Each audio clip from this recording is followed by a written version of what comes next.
बिस्मिल्लाहिर्रहमानिर्रहीम। Dear students, अस्सलाम वालेकुम।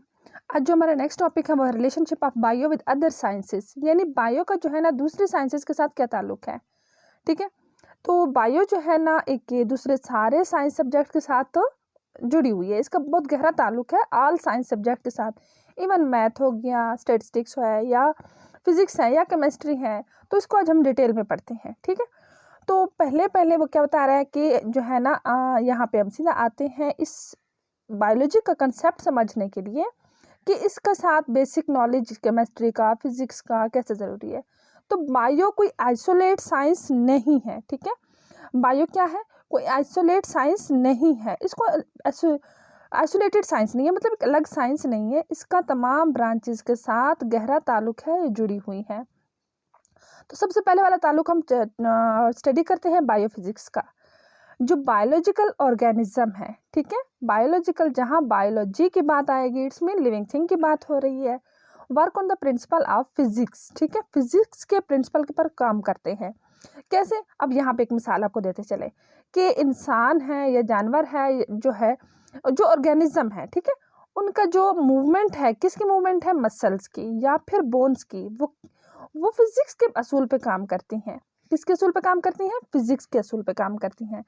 कैसे काम करती हैं, ठीक है, अब मैं आपको मिसाल दूं, जिस तरह लिवर काम करता है फिजिक्स में ना, उसी तरह हमारी बोन्स काम करती हैं। ठीक है, तो इसके बाद जो भी बायोलॉजिकल फिनोमेना को हम स्टडी करें, यानी किसके, फिजिक्स के लॉज के मुताबिक, फिजिक्स के प्रिंसिपल के मुताबिक, तो उसको हम बायो फिजिक्स कहेंगे। अब देखो, बायो हम इसलिए कहेंगे क्योंकि बायोलॉजिकल ऑर्गेनिज्म की, लिविंग थिंग्स की बात हो रही है। फिजिक्स इसलिए कहेंगे कि फिजिक्स के प्रिंसिपल पे, लॉज पे काम कर रहा है। तो ये दोनों मिलके कौन सी क्या बनाएंगे, बायो फिजिक्स। उसके बाद नेक्स्ट बात आती है बायो केमिस्ट्री की। अब यहाँ हमारा केमिस्ट्री का ताल्लुक होगा बायो के साथ, that's why it is called bio chemistry. तो bio, it's you know about living, we discuss about living things. तो the study of chemical constituent found in an organism and chemical reaction take place in the living organism is called biochemistry। अच्छा, आपको पता है chemistry में हम किसी भी matters के केमिकल रिएक्शंस के बारे में पढ़ते हैं। ठीक है, अब वो केमिकल रिएक्शन यानी किसी ऑर्गेनिज्म में हो रहे हैं, केमिकल रिएक्शन जो किसी ऑर्गेनिज्म में हो रहे हैं, तो उसको हम बायोकेमिस्ट्री कहेंगे।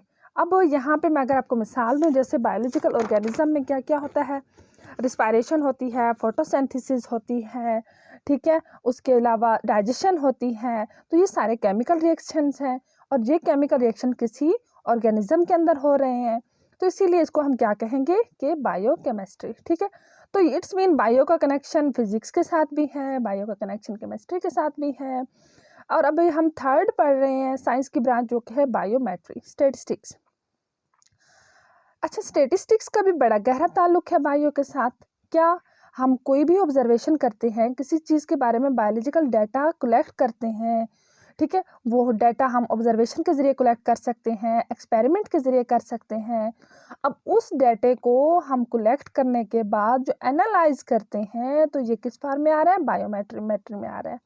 ठीक है, तो इसमें हम जो है ना, जो एनालाइज करेंगे यहाँ पे, उस पर फिर उस पर एप्लीकेशंस देखते हैं, स्टडी करते हैं, यानी कि इसमें जो है ना डाटा कलेक्शन और डाटा की एनालाइजेशन होती है।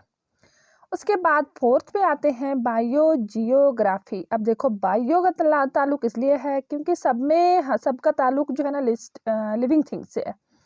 अच्छा, जियो किसको कहते हैं, जियो यू नो अर्थ को कहते हैं। ग्राफी, जियोग्राफी यानी अल्लाह पाक की जो तकसीम है, जो डिस्ट्रीब्यूशन है लिविंग थिंग्स की, वो प्लांट्स हैं या एनिमल्स हैं जो डिफरेंट जियोग्राफिकल रीजन्स में रहते हैं दुनिया में। ठीक है, पूरी दुनिया की बात हो रही है, इस कॉल्ड बायो जियोग्राफी। यानी कि जो प्लांट्स हैं और एनिमल्स हैं, जो उनकी डिस्ट्रीब्यूशन है। ठीक है, अब वो देखें ना, जो कुछ ऐसे एरियाज़ होते हैं जो ठंडे एरियाज़ होते हैं, वहाँ ठंडे किस्म के पौधे और एनिमल्स होते हैं, कुछ गर्म होते हैं तो वहाँ उस तरह है। अब डेजर्ट है, डेजर्ट में तो अल्लाह पाक ने उसने कैमल को अपना वो बनाया हुआ है, डेजर्ट का जहाज़ बना दिया है। तो यानी ये जो पूरी जो जियोग्राफी है, पूरी दुनिया है, उसमें डिफरेंट किस्म के जो ऑर्गेनिजम्स हैं, जो प्लांट्स हैं, जो एनिमल्स हैं, उनकी जो अल्लाह पाक ने डिस्ट्रीब्यूशन की हुई है, तो उसको हम क्या कहते हैं, बायो जियोग्राफी। फिफ्थ है बायो इकोनॉमिक। अब इकोनॉमिक माशियात की बात हो रही है, और बायो यानी लिविंग थिंग्स, तो इसमें हम बायोलॉजी को तो स्टडी करेंगे, ठीक है, इसमें किसको स्टडी करेंगे, बायोलॉजी की, लेकिन बायोलॉजी को हम इकोनॉमिक पॉइंट ऑफ व्यू से करेंगे, करेंसी के सोच के करेंगे। तो इसको हम क्या कहेंगे, बायो इकोनॉमिक। अब जैसे कुछ जैसे प्रोडक्शन करवाई जाती है किसकी, वीट की, गंदम की, फिश की, राइस की, और उनको एक्सपोर्ट करने की वैल्यू देखी जाती है। तो ये बायो इकोनॉमिक की बायो इकोनॉमिक इसलिए कहा है बेटा कि प्लांट्स है, ठीक है, प्लांट्स भी तो लिविंग थिंग्स हैं, अब वो बायो में आते हैं, लेकिन उनको सिर्फ इस पॉइंट ऑफ व्यू से, इकोनॉमिक पॉइंट ऑफ व्यू से देखा जा रहा है, तो बायो इकोनॉमिक कहेंगे, ठीक है। तो ये 4-5 आपने ब्रांचेस पढ़ी हैं कि साइंस कोई आइसोलेटेड साइंस नहीं है, ये नहीं है बायोलॉजी का कि दूसरों चीज़ों के साथ कनेक्शन नहीं होगा, बायोलॉजी का सबके साथ कनेक्शन है, चाहे वो फिज़िक्स हो गई, चाहे वो केमिस्ट्री हो गई। अब फिज़िक्स में हमारे जो है ना हाथ पाँव जो हमारे मसल्स हैं वो ऐसे काम करते हैं, फिज़िक्स के प्रिंसिपल्स के मुताबिक काम करते हैं। तो बायो का रिलेशनशिप हमने पढ़ा है, सबसे पहले बायोफिज़िक्स है, बायोफिज़िक्स में हम ये फिज़िक्स के असूल के मुताबिक काम करता है। अब यहाँ फिज़िक्स का अब जैसे मिसाल दें हम लिवर की, और बायो में हम मिसाल देते हैं मूवमेंट ऑफ मसल्स की, बोन्स की। उसके बाद हमने बायोकेमिस्ट्री के बारे में पढ़ा कि केमिस्ट्री में केमिकल रिएक्शंस होते हैं, और वो अगर लिविंग थिंग्स में हो रहे हों तो उनका कनेक्शन किसके साथ हो गया, बायो और केमिस्ट्री जुड़ गए आपस में, ठीक है। तो इसमें हमने मिसाल पढ़ी थी कि फूड की डाइजेशन हो रही है, प्लांट में फोटोसिंथेसिस हो रही है, प्लांट और एनिमल दोनों में रिस्पायरेशन हो रही है। तो ये सारे क्या हैं, केमिकल रिएक्शंस हो रहे हैं, लिविंग थिंग्स में हो रहे हैं। तो बायो का लिंक किसके साथ हुआ, केमिस्ट्री के साथ।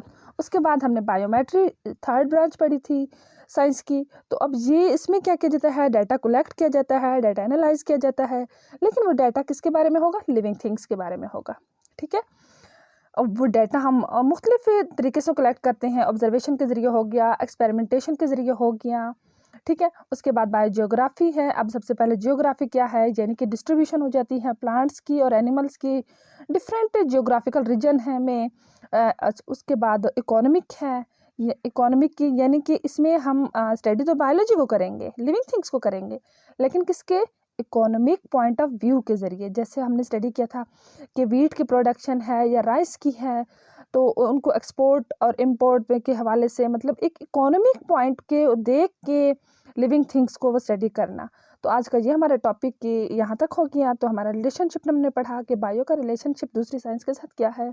मिलेंगे इंशाल्लाह नेक्स्ट वीडियो में नेक्स्ट टॉपिक के साथ। ओके, तब तक अपना ख्याल रखिएगा। अल्लाह हाफिज़।